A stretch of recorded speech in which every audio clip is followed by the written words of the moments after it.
Hello student, welcome to MP board learning pathway. आज सभी के लिए ग्रामर को स्टार्ट करेंगे। ग्रामर में एक्चुअली मैंने टेंसेस डाला हुआ था, है ना, और uses of few, uh few and the few भी मेंशन किया हुआ है। रूल्स भी मेंशन किया हुआ है, प्लूरल एंड सिंगुलर। ये छोटी छोटी सी चीज़ें हैं। मुझे पता है कि आप लोगों को लग रहा होगा अरे ये आता है ना, बट जनरली क्या होता है, ये मैं जानती हूँ सभी को आता है, but at the time of exam या उस मोमेंट पे जब एग्ज़ाम होता है तो जनरली क्या होता है, ये छोटी छोटी सी चीज़ें ही हमको कन्फ्यूज़ करती हैं ना। क्यों? क्योंकि उस समय पे हमको 4 ऑप्शन आते हैं। तो वो 4 जो ऑप्शन आते हैं, वो चारों ही ऑप्शन उस समय पे क्या होता है, हमको बहुत डाउटफुल या कहना चाहिए बहुत कंफ्यूज करते हैं। तो इसीलिए छोटे से टॉपिक्स भी हैं तो आप उसको कंप्लीट करिए और रिवाइज करिए, ठीक है। तो चलिए स्टार्ट करते हैं सेंटेंस। अब मैंने सेंटेंस क्यों लिया है ये भी मैं आपको बता दूं। सेंटेंस में आगे जाकर एक चीज़ है क्या, कि इसके जब हम बात करेंगे डिवाइड होता है और पार्ट्स की बात करेंगे, तो आपके कुछ वर्ड्स ऐसे हैं जिन वर्ड का यूज़ आगे जाके आएगा, लेकिन मैं अभी स्टार्टिंग में बता रही हूँ। असर्टिव, ठीक है। तो ये कुछ वर्ड के यूज़ ऐसे होते हैं जो हमें क्या करता है, अभी नहीं डाउट में लगेगा, बट जब एग्ज़ाम टाइम पर आता है तो उस समय पे बच्चे को, कोई भी क्लास हो, जैसे मैंने देखा 10th में भी आता है एक क्वेश्चन और 12th के टाइम पर भी आता है, ठीक है, 11th में भी आता है। तो इसलिए मैं इस तरह से बता रही हूँ कि आपका बोर्ड को दिमाग में रखते हुए, है ना, कि माइंड में रहे कि बोर्ड में किस तरह के क्वेश्चन आते हैं। बहुत इजी रहता है, मैं आपको ये बता दूँ, बट क्योंकि आप पढ़ते नहीं हैं पहले से या बहुत सारे लोग प्रैक्टिस नहीं किए होते हैं तो कंफ्यूज होते हैं। तो बस वही सब चीज़ों को माइंड में रखते हुए बहुत सिंपल वे में मैं रूल्स आपको बुक की तरह नहीं पढ़ाऊँगी, जैसा बुक में दिया रहता है ना, बहुत लेंदी पैटर्न रहे या कुछ, मैं वैसा नहीं, मैं सिंपल वे में आपको बताना चाहूँगी जिससे आपको क्या हो, एग्ज़ाम टाइम पे आपको याद रहे, क्लियर, ताकि आप उस समय पर कर पाएँ। तो चलिए बिना देर किए स्टार्ट करते हैं। ये सभी के लिए 6 to 12th as well as MP TET की तैयारी जो भी कर रहे हैं, है ना, तो बहुत सारे लोग एमपी टेट की तैयारी कर रहे हैं, उनके लिए भी ये काम का है। तो चलिए स्टार्ट करते हैं। सेंटेंस, सभी को पता है सेंटेंस मीन्स होता है वाक्य। अब वाक्य की जब हम बात करते हैं तो वाक्य का मतलब सभी को हिंदी में बहुत अच्छे से पता है, किसको कहते हैं, कि जिसमें हम शब्दों का, है ना, बहुत सारे शब्द या बहुत शब्दों को एक साथ जब हम प्रॉपर वे में बोलें जिसमें कुछ अर्थ निकल रहा हो तो वो सेंटेंस कहलाता है। सेम वही चीज़ इंग्लिश में है। A number of words, a number of words means बहुत सारे शब्दों की बात हो रही, दैट मेक्स कंप्लीट सेंस, जिससे कोई पूर्ण अर्थ निकल रहा हो, सही अर्थ निकल रहा हो, तो उसको सेंटेंस कहेंगे। अब इसमें कंप्लीट सेंस क्यों बोला है, इसलिए क्योंकि देखिए जैसे अभी मैंने ये लिखा है, अब इसकी जगह या इसको छोड़िए, चलिए एक एग्जांपल मैं आपको देती हूँ। फॉर एग्जांपल मैं लिख दूँ बैग, ठीक है, मैंने लिख दिया बैग से आई टू, तो क्या समझ में आ रहा है,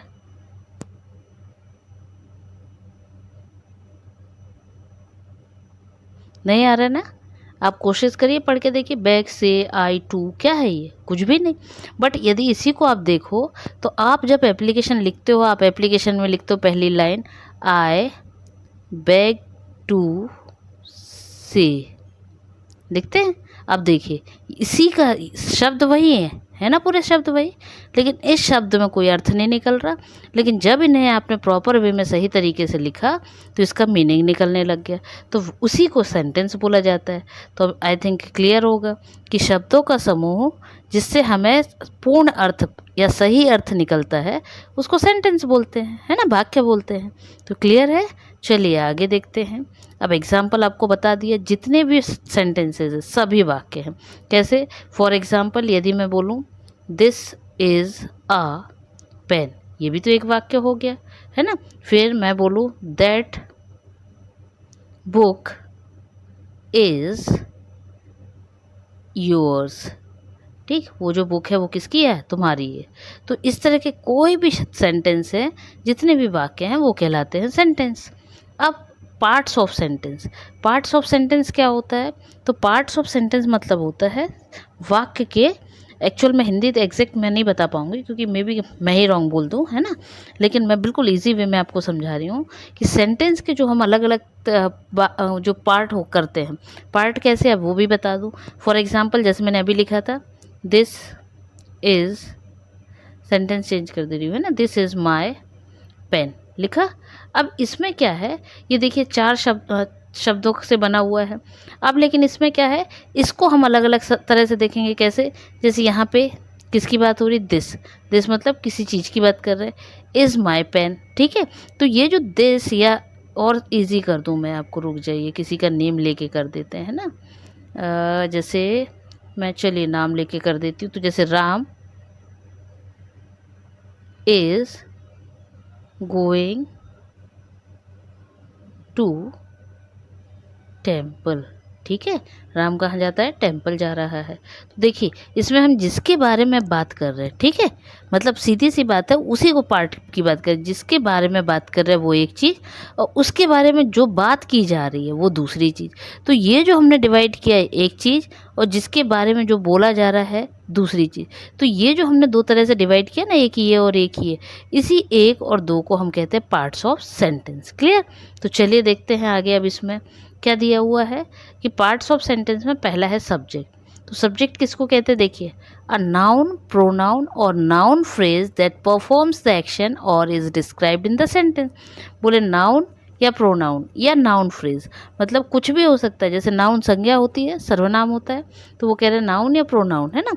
या नाउन के जो फ्रेजेस होते हैं, जिसको क्या कर रहा है, दैट परफॉर्म्स द एक्शन, जो काम कर रहा है, और is described in the sentence, या जिसके बारे में डिस्क्राइब किया जा रहा है, उसको सब्जेक्ट बोलते हैं, जिसको आप कर्ता भी बोलते हैं, है ना। तो जिसके बारे में बात हो रही है वो सब्जेक्ट कहलाता है। फॉर एग्जाम्पल, अभी मैं यदि आपके स्कूल की बात करूँगी, तो आपका जो स्कूल है वो क्या हो जाएगा, सब्जेक्ट हो जाएगा। स्कूल के बारे में जो बात करूँगी, फॉर एग्जांपल आप लोगों के जिसके भी स्कूल हैं, मैं कह दूँ आपका स्कूल बहुत अच्छा है, तो ये जो स्कूल है ये हो गया सब्जेक्ट, क्योंकि बात हो रही है स्कूल की। और मैंने जो बोला बहुत अच्छा है, तो वो आपका किस में आ जाएगा, प्रेडिकेट में, ठीक है, क्योंकि उसके बारे में जो बताया जा रहा है। क्लियर। चलिए आगे देखिए।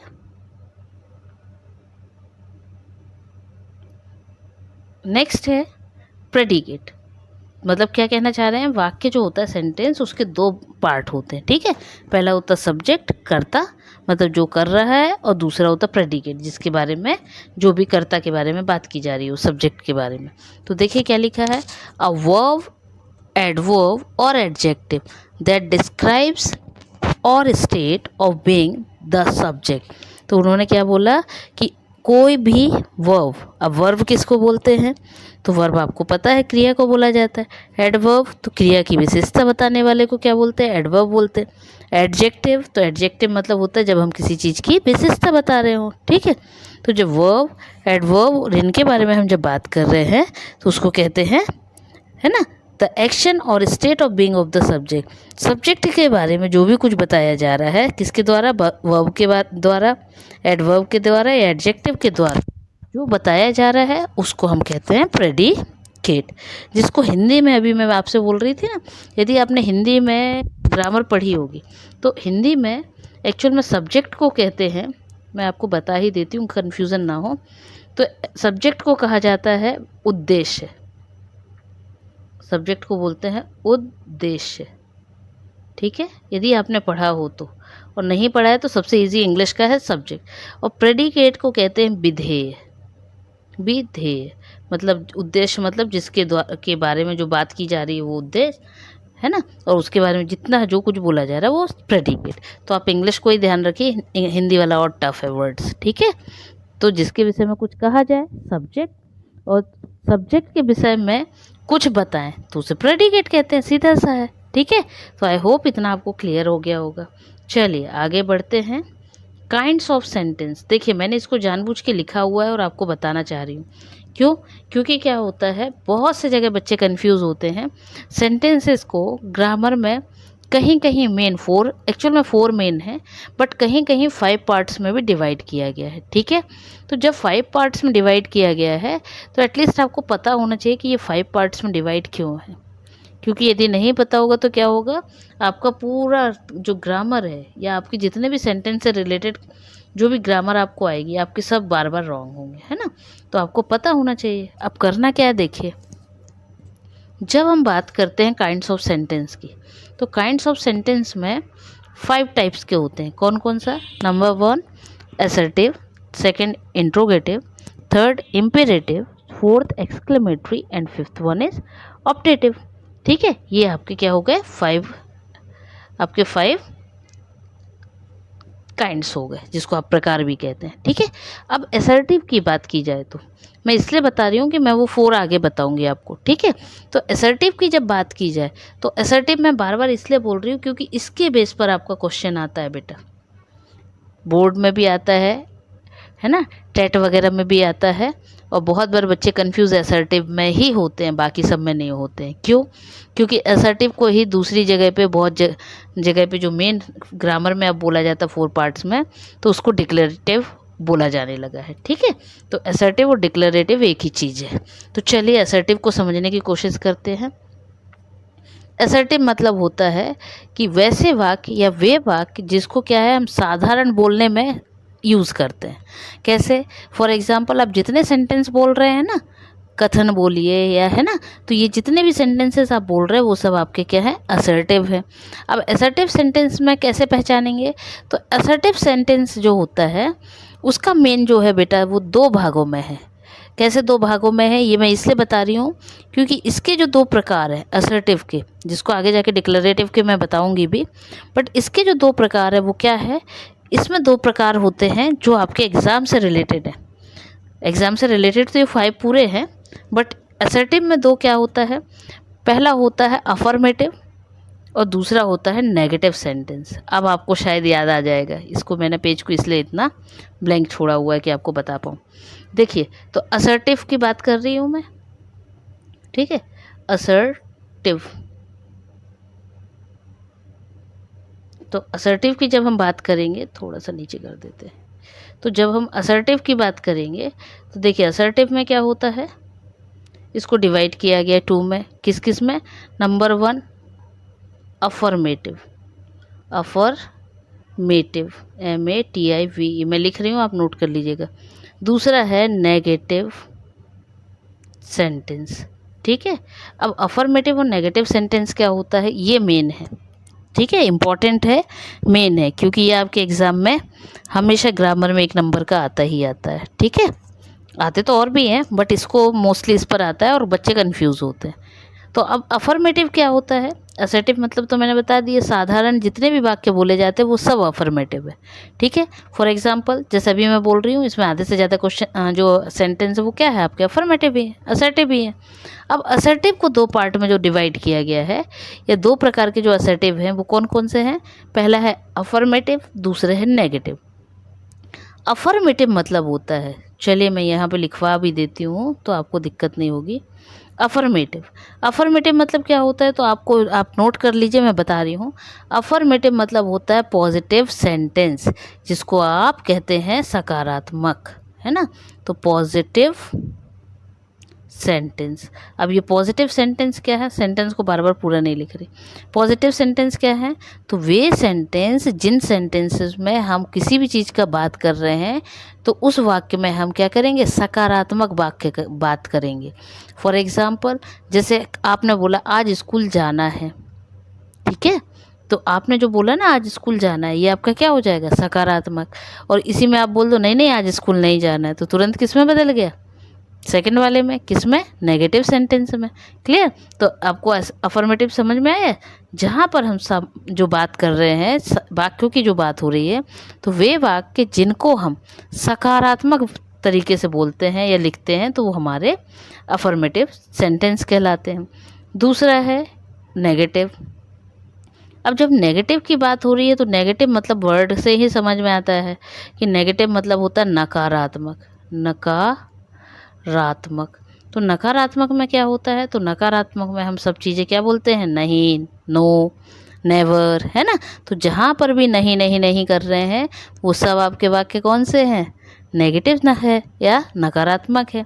अब इसको कैसे समझेंगे, तो वे सभी वाक्य जिनमें हमारे कैसे वर्ड आ जाए, नो, नॉट, नेवर, है ना, तो जहाँ ये सब वर्ड आते हैं इसका मतलब ये है आपके नकारात्मक वाक्य। क्लियर? तो आई होप दोनों चीज़ आपको समझ में आ गई कि नकारात्मक वाक्य क्या है और सकारात्मक वाक्य क्या है, मतलब अफर्मेटिव और नेगेटिव। क्लियर? अब चलते हैं इंट्रोगेटिव। इंट्रोगेटिव बड़ा इजी है। इंट्रोगेटिव का मतलब होता है प्रश्नवाचक। जहाँ भी आप प्रश्न पूछ रहे हैं तो वो सभी आपके होंगे इंट्रोगेटिव। अब इंट्रोगेटिव की यदि बात करें तो किस तरह के क्वेश्चन होंगे, या तो WH होंगे या यस नो वाले होंगे, है ना। तो WH वाले हो सकते हैं। WH वाले क्यों बोल रही हूँ मैं, क्योंकि अधिकतर where are you going, why are you going, where from where you have come, है ना। तो जहाँ पे व्हाट, व्हेन इस तरह के क्वेश्चन आते हैं वो सब आपके क्या है, आपके कहलाएंगे वो प्रश्नवाचक, इंट्रोगेटिव सेंटेंस। तीसरा है इम्परेटिव। इम्परेटिव सेंटेंस को हिंदी में यदि देखा जाए तो बोलते हैं आज्ञा सूचक। शायद इससे आपको याद रहेगा, आज्ञा सूचक, ठीक है। तीसरा इम्परेटिव, आज्ञा सूचक मतलब जहाँ पर हम किसी को किसी माध्यम के मतलब अपने सेंटेंस में, वाक्य में किसी को हम या तो किसी तरह की आज्ञा दे रहे हैं, या किसी को सलाह दे रहे हैं, या किसी से रिक्वेस्ट कर रहे हैं। तो जब हम इस तरह के काम करते हैं तो वो सब हमारे कहलाते हैं इम्परेटिव सेंटेंस। फॉर एग्जाम्पल, जैसे अभी आप लोग सब बैठे हैं और मुझे आपको सलाह देनी है, बेटा अच्छे से पढ़ो, है ना। तो ये जो मैं आपको बोल रही हूँ बेटा अच्छे से पढ़िए, तो ये आपका किस में आ जाएगा सेंटेंस, आपका ये आ जाएगा इम्पेरेटिव सेंटेंस में, ठीक है। और यदि इसी की जगह मैं आपसे बोलूँ अरे कुछ नहीं पढ़ते हो, तो ये सब किस में चला जाएगा, फिर ये आपका चला जाएगा किस में, आपका ये चला जाएगा नेगेटिव सेंटेंस बोला ना मैंने, तो फिर ये आपका अफर्मेटिव में चला जाएगा। क्लियर, क्योंकि यहाँ मैं आपकी बुराई कर रही हूँ, मैं यहाँ पे आपको सलाह नहीं दे रही हूँ, है ना। नेक्स्ट है एक्सक्लेमेटरी। तो एक्सक्लेमेटरी सेंटेंस मतलब होता है विस्मयादि बोधक। विस्मयादि बोधक क्या, कि वो सेंटेंस जहाँ पे हमको अचानक सडन कोई फीलिंग होती है। सडन फीलिंग कैसे, देखो सबसे अच्छा एग्जांपल बता रही है, आप कभी नहीं भूलोगे। तो विस्मयादि या एक्सक्लेमेटरी सेंटेंस होते हैं वे सेंटेंस जिसमें हमें अचानक फीलिंग आती है। कैसे, फॉर एग्जाम्पल, आज आपको बहुत सारे स्कूल में वर्क मिल जाए, ठीक है, और किसी ऐसे टीचर का मिल जाए जो खूब पिटाई करता हो या खूब डांटता हो या जिससे आपको डर लगता हो, कोई भी कंडीशन होती है ना। अब ऐसे टीचर का होमवर्क यदि आपको मिला है और आप करके नहीं गए तो क्या होगा, आप पूरे समय यही स्कूल गए हो, आप पूरे समय क्या रटते रहोगे, अरे भगवान करे टीचर ना आए, टीचर ना आए, टीचर ना आए, या भगवान करे कुछ हो जाए, भगवान करे उनकी गाड़ी पंचर हो जाए, भगवान करे उनको कोई काम निकल आए, करते ना। तो जनरली ये कब करते हैं, जब हम क्या करते हैं, जब हम किसी चीज़ को करके नहीं पहुँचे हो, है ना। और यदि सडन आपको, अब आपने तो क्या है डर में इतनी सारी चीज़ें सोची, लेकिन यदि वो आपके सामने आ जाए तो आप क्या कहोगे, अरे भगवान। तो ये जो अहरे करके हम बोलते हैं ना, या हुर्रे ही करके बोलते हैं, अब कोई भी कंडीशन हो सकती है। अब आपको सच में पता चल जाए कि अब क्या हुआ, अब आप जैसे पहुँचे, ठीक है, और आपने देखा, देखो इसी सेंटेंस को मैं थोड़ा सा अच्छे से बता रही हूँ कि क्या हुआ। अब आपने क्या किया, इतना सोचते हुए गए कि अरे यार आज तो मार पड़ेगी, अरे आज तो आज बहुत पिटेंगे, अरे अब ऐसा होगा, और स्कूल में पहुँच के आपको पता चल जाए कि आज सर छुट्टी पर है, तो क्या होगा, आप खूब खुश होकर चिल्ला के बोलोगे अरे वाह मज़ा आ गया, है ना। तो ये जो सडन फीलिंग होती है इसको कहते हैं एक्सक्लेमेटरी सेंटेंस। अब उसी की जगह वो बच्चे भी होंगे जिन्होंने बेचारों ने रात में बैठ बैठ के कंप्लीट किया होगा, है ना। अब वो बच्चों को क्या होगा, क्या वो खुश होंगे, नहीं। तो उनको सडन क्या फीलिंग आएगी, सैड वाली, दुखी वाली। तो वो कहेंगे अरे यार रात भर किया था सर नहीं है ना।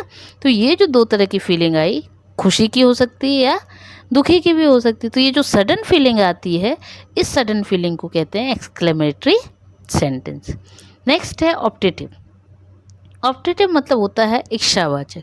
अब इच्छावाचक क्यों बोला जा रहा है, इच्छावाचक का मतलब है कि इस वाक्य में हम क्या करते हैं, किसी के लिए प्रे करते हैं, किसी को गुस्से में श्राप दे देते हैं, किसी को श्रद्धा से बोलते हैं, कुछ भी हो सकता है। फॉर एग्जाम्पल, आपसे कोई छोटा सा बच्चा हो और आके आपके बड़े प्यार से आपके पैर छू ले, तो उस समय क्या होगा, आप अपने आप ही क्या होगा, खुशी के मारे आप क्या करेंगे, उसको आशीर्वाद देंगे ना।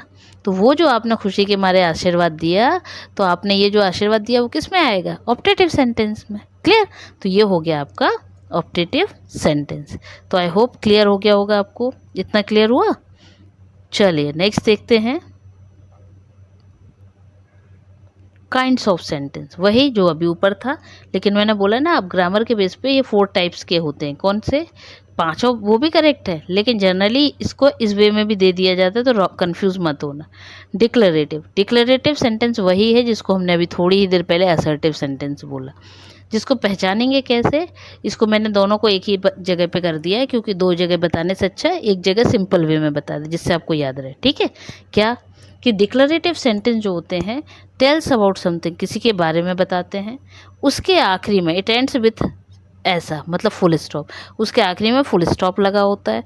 और ये जो वाक्य होते हैं वो साधारण वाक्य होते हैं, मतलब सिंपल सेंटेंस होते हैं। नेक्स्ट है इंट्रोगेटिव सेंटेंस, अभी समझाया लेकिन इसको शॉर्ट में फिर बता दूं। आस्क समथिंग, जब हम कुछ पूछते हैं, और ये कैसे एंड्स होते हैं, it ends with question mark, कि हमेशा इंट्रोगेटिव में आखिरी में क्वेश्चन मार्क लगा होता है। क्लियर। नेक्स्ट है तीसरा इम्परेटिव सेंटेंस। इम्परेटिव सेंटेंस मतलब होता है tell someone to do something, किसी को हमको ये कहना कि आपको ये करना है, ठीक है। तो जब हम इस तरह की बात करते हैं, या अभी मैंने बताया आपको कि जब हम किसी को आज्ञा देते हैं, आज्ञा देना ही कह रहे हैं ना, tell someone to do something, किसी को हम ये कहें कि तुमको ये करना है, ऐसे करना है, या रिक्वेस्ट करके बोलेंगे, तो इस तरह के जो भी सेंटेंस है वो इम्परेटिव सेंटेंस है। और ये हमेशा कैसे एंड होते हैं, इसके आखिरी में फुल स्टॉप लगा रहता है ऐसे, ठीक। चौथा है एक्सक्लेमेटरी, अभी बोला फिर से बता रही हूँ, विस्मयादि बोधक, सडन फीलिंग। अब ये सडन फीलिंग कैसी, खुशी की भी हो सकती है, दुख की भी हो सकती है। तो इट शोज़ स्ट्रॉन्ग फीलिंग, इसमें क्या होता है कि आपको स्ट्रॉन्ग फीलिंग शोज़ होती है, मतलब या तो बहुत दुख होगा या बहुत खुशी होगी। इट एंड्स विथ एक्सक्लेमेटरी, इसमें ऐसा सेंटेंस जो सेंटेंस है ना ऐसे ख़त्म होता है, मतलब उसके लास्ट में या बीच में ऐसा सेंटेंस में यदि ये मार्क लगा है तो इट मीन्स ये एक्सक्लेमेटरी है। क्लियर। ये बीच में भी लगा हो सकता है, जरूरी नहीं कि लास्ट में ही हो, जैसे आह तो बीच में आह के बाद ही लगा होगा। क्लियर। चलिए, तो इतना समझ आया। अब ये है कुछ एग्जाम्पल जिनको मैंने ब्रैकेट में लिख भी दिया है कि डिक्लेरेटिव है या आपका कौन सा वाला है, ठीक है। चलिए देखते हैं। Number 1, I have a blue dress. तो I have a blue dress मतलब हमने एक साधारण वाक्य बोला तो डिक्लेरेटिव हो गया। I am watching a movie, मैं मूवी देख रहा हूँ, तो ये भी साधारण वाक्य हो गया। वेयर आर यू गोइंग, हमने उससे क्वेश्चन पूछा, कहाँ जा रहे हो, वो क्वेश्चन मार्क लगा है ना, तो आंख बंद करके जहाँ क्वेश्चन मार्क लगा है हमको इंट्रोगेटिव लिख देना है, ठीक है, कि ये इंट्रोगेटिव सेंटेंस है। व्हाट आर वी स्टडिंग, हम क्या पढ़ रहे हैं, तो फिर से क्या हो जाएगा, क्वेश्चन मार्क को देख के हम इसको इंट्रोगेटिव बता देंगे। क्लियर। अब चलते हैं 5वें की तरफ। क्लीन योर रूम, यहाँ हमने क्या किया, किसी को हमने काम दिया, आज्ञा दी है, क्या करो, अपना रूम साफ़ करो, है ना। तो जब हमने किसी को आज्ञा दी तो ये क्या हो गया, इम्पेरेटिव हो गया। और दूसरी चीज़ यहाँ देखो आखिरी में फुल स्टॉप भी लगा है। डू योर होमवर्क प्लीज़, हमने उसको क्या सलाह दी, यहाँ हम सलाह दे रहे हैं क्या, कि अपना होमवर्क कर लो, है ना। तो ये हो गया इम्पेरेटिव। 7वां देखिए, the car has a flat tyre, कि हमने क्या किया, बच्चे करते ना कि जैसे गाड़ियाँ खड़ी हैं या गाड़ियाँ निकल रही हैं तो बोलते अरे उस गाड़ी की कार के देखो जरा, तो वैसे ही यहाँ पे दिया हुआ, क्यों, वो सडन फीलिंग आई ना कि अरे उस गाड़ी के कार को देखो या उसके व्हील को देखो या टायर को देखो, बोलते ना बच्चे। तो ये जो अचानक से जो फीलिंग आई उस गाड़ी का अचानक से देखकर, तो उसको हमने कह दिया एक्सक्लेमेटरी। और दूसरी बात ये ऐसे साइन लगे भी हैं। दूसरा, माय आइसक्रीम फेल, अचानक से गिरेगी ना, आपको पहले से तो प्लान नहीं पता है ना कि आइसक्रीम गिर जाएगी, लेकिन आपने आइसक्रीम ली और तुरंत गिर गई तो क्या होगा, आपको दुख होगा ना। तो आप क्या कहोगे, माय आइसक्रीम फेल, और वो होगा एक्सक्लेमेटरी सेंटेंस। तो ये हुए आपके सेंटेंसेस, काइंड्स ऑफ सेंटेंसेस। यदि आपको कुछ डाउट हो तो आप मेरे को बिल्कुल बिना कोई झिझक के एक काम करिएगा, कमेंट्स में बताइएगा। और इससे बोल रही हूँ कमेंट्स में बताइएगा कि यदि आपको समझ नहीं आ रहा है तो भी बोलिएगा, क्योंकि उसमें क्या होगा, मैं आगे के जो बाकी ग्रामर के और भी पार्ट्स वीडियो के डालूंगी, है ना, तो उसको इजी वे में डालते जाऊंगी। और यदि आपको समझ आ रहा है तो वो भी बताइएगा कि आपको समझ आ रहा है। क्लियर। अब इसी पार्ट का, क्योंकि बहुत लेंदी ना हो जाए, एक बार फिर से मैं रिवीजन वे में या कुछ और भी टाइप्स में मैं एक काम करूँगी, नेक्स्ट टाइम में थोड़ा सा एक्सरसाइजेस जो होती है ना अफर्मेटिव एंड नेगेटिव वगैरह की, इनका मिक्स आपको क्वेश्चंस ही दूंगी और करना आपको होगा, ताकि आपको पता रहे कि एग्ज़ाम में किस तरह से आता है। क्लियर। चलिए नेक्स्ट टाइम मिलते हैं नेक्स्ट वीडियो के साथ, तब तक के लिए बाय बाय।